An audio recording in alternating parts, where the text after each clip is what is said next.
Kaya naman ang sinasabing pangako na tanggalin ang BRB Sierra Madre sa Ayungin Shoal ay isang kasinungalingan.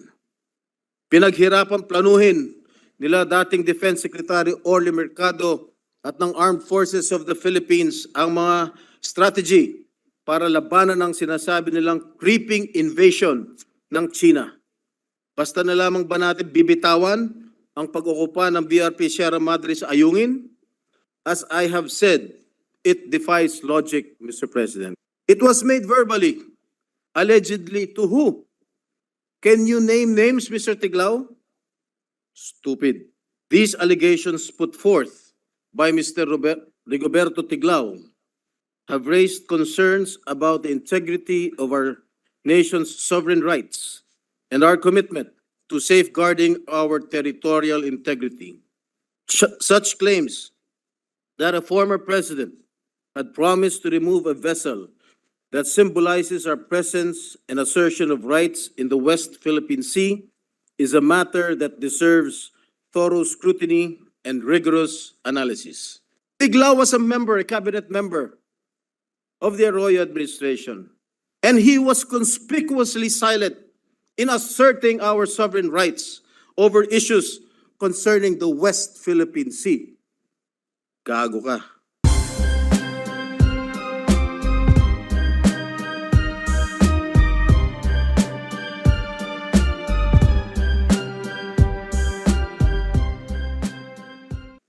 I rise today on a matter of personal collective privilege. Recent revelations have come to light regarding allegations that the past administration broke a promise made in 1999 to remove the stranded BRP Sierra Madre from the Ayungin Shoal. These allegations put forth by Mr.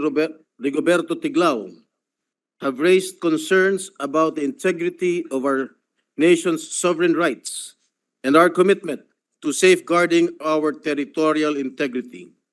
Such claims that a former president had promised to remove a vessel that symbolizes our presence and assertion of rights in the West Philippine Sea is a matter that deserves thorough scrutiny and rigorous analysis.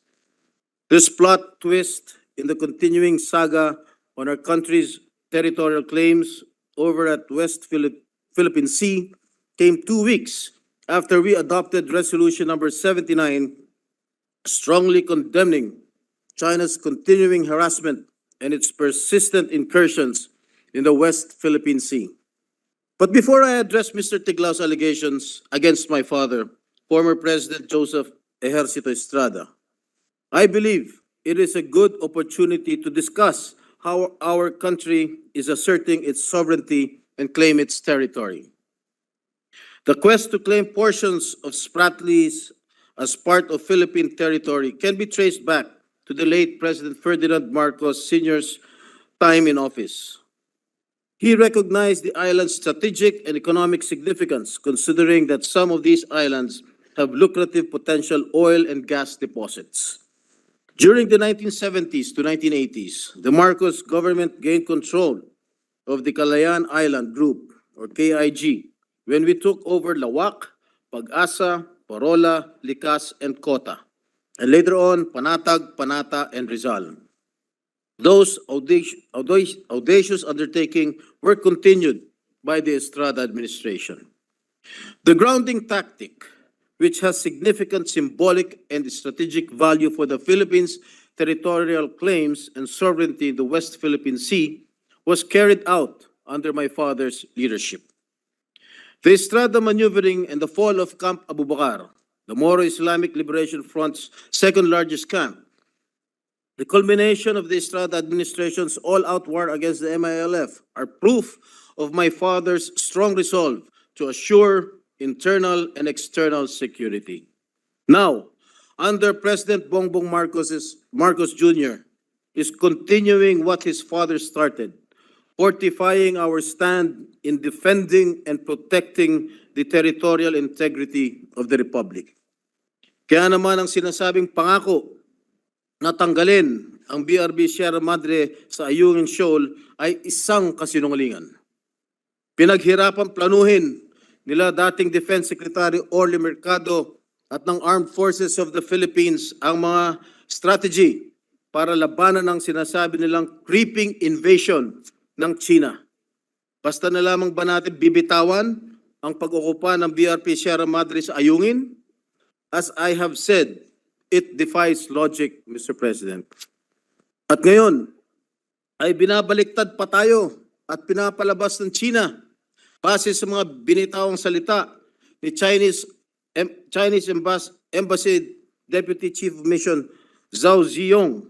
May basehan ang ginawa nilang agresibong aksyon na pag-water cannon sa Philippine Coast Guard na naghahatid lamang ng rasyon ng pagkain sa mga kababayan natin nakatalaga sa BRP Sierra Madre. Sa akusasyon nagdadala ang PSG ng construction materials. May masama po ba dito? Bakit tayo pagbabawalan makatapak o gumawa ng mga aksyon sa sarili nating teritoryo? In fact, in our submissions to the Permanent Court of Arbitration, we reported sightings of Chinese government vessels as well as unidentified aircraft in the vicinity of the Ayungin Shoal as evidence of their aggressive actions within our territory. The Arbitral Tribunal, in its 2016 ruling, declared the Mischief Reef, which is in the Spratly Islands and the Ayungin Shoal, are within the exclusive economic zone and continental shelf of the Philippines. The PCA, in its ruling, said China has failed to exhibit due regard for the Philippines' sovereign rights in its exclusive economic zone. The 80-year-old landing ship tank, a commissioned ship of the Navy, nakita nyo, bulok na, no matter how rotten-looking and unseaworthy, is an extension of the territory of our country. BRP Sierra Madre serves as a symbol of our determination to defend the Philippines' sovereign rights against challenges from other claimants and a reminder of the sacrifices made by the Philippine Navy and military personnel stationed in Ayungin to protect the country's interest. Maaari nating sabihin, ang BRP Sierra Madre ay isang pambansang sagisag ng matapang na pantindig at hindi pagyuko ng Pilipinas sa kabila ng pananakot at pang-aapi. Sa kabila ng kalumaan, kawalan ng maayos na suporta at pagdaan ng maraming dilubyo, nananatili itong nakatayo at matatag. For 24 years now, we have not heard of any effort to undertake other measures in continuing and fortifying our country's stronghold in the West Philippine Sea.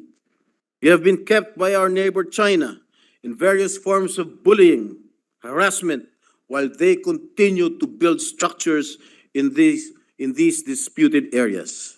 Mr. President, let me just ponder more on the assertions of Mr. Tiglao in his several published articles.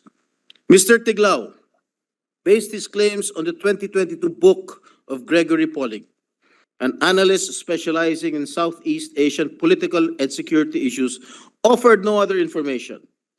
How can we consider a passage in a book that claims former President Joseph Estrada vowed to remove PRP Sierra Madre from Ayungin Shoal at the request of the Chinese government as unquestionable truth? It was made verbally, allegedly to who? Can you name names, Mr. Tiglao? Stupid. Even the confidential memorandum of former Department of Foreign Affairs Secretary Albert Del Rosario, addressed to the late President Benigno Aquino III, which Mr. Tiglao mentioned in his piece, was ambiguous, as it merely stated that the Chinese side claimed that Philippine authorities promised China that they would immediately remove the stranded vessel.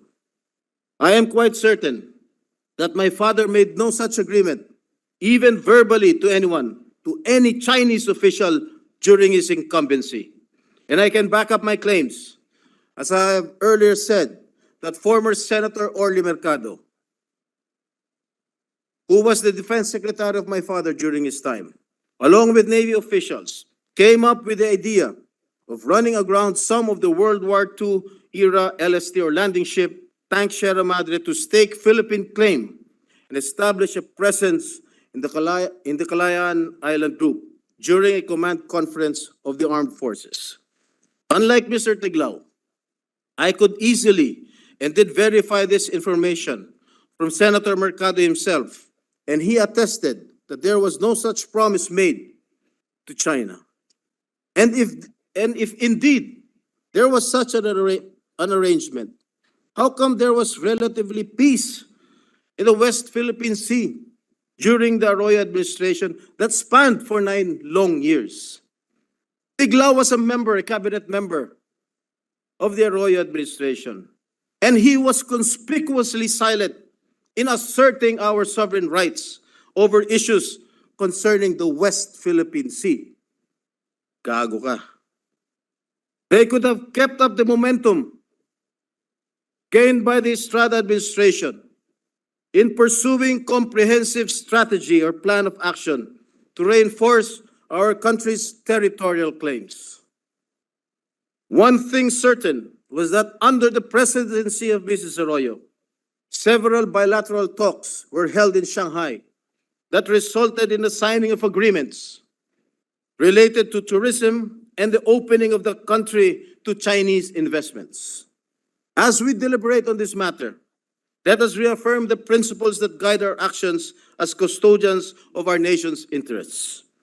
Ayungin Shoal is not just a piece of land. It symbolizes our assertions of sovereignty and our dedication to upholding international law, specifically the United Nations Convention on the Law of the Sea. Mr. President, distinguished colleagues, the BRP Sierra Madre's presence at the shoal stands as a testament to our unwavering commitment to defending our rightful claims and securing our territorial integrity. And as a sovereign nation, we hold dear the principles that our forefathers and heroes fought hard to secure. Any suggestion that goes against this commitment, regardless of whether it happened in the past or present, challenges those principles.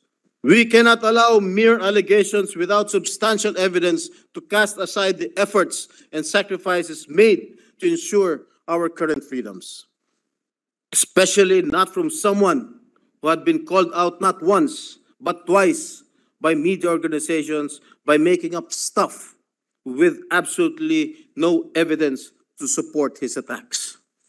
Mr. Tiglao was previously accused by Rappler in 2017 of spreading fake news when he alleged that the online news outlet's supposed funder played a role in the ousting of the Ukrainian president in 2014. In 2022, he repeated his actions by accusing Verifiles, an independent media organization, of being funded by U.S. bankrollers and supporting then Vice President Leni Robredo's presidential campaign. Hindi ko lubos maisip kung bakit kailangan magpakalat ng ganitong kasinungalingan kung kailan paulit-ulit ang pambubuli sa atin ng bansang itinuturing nating kaibigan. Maliban na lamang kung isa siyang makapili o isang traidor ng bayan. Ang katagang binitawan ng batikang aktor na si John Arcilla sa kanyang pagganap sa pelikula bilang si General Luna ay tila nababagay kay Mr. Tiglao. Ang sabi niya, may mas malaki tayong kalaban, ang ating sarili. Ginoong Pangulo, sa panahong sinusubok ang ating katatagan at pagkakaisa, gamitin natin inspirasyon ang BRP Sierra Madre na patuloy na naglalayag para ipaglaban ang ating kasarinlan. While we may have differing opinions, one thing is undeniable. On July 16, 2016, we successfully fought for our rights and emerged victorious. Thank you, Mr. President.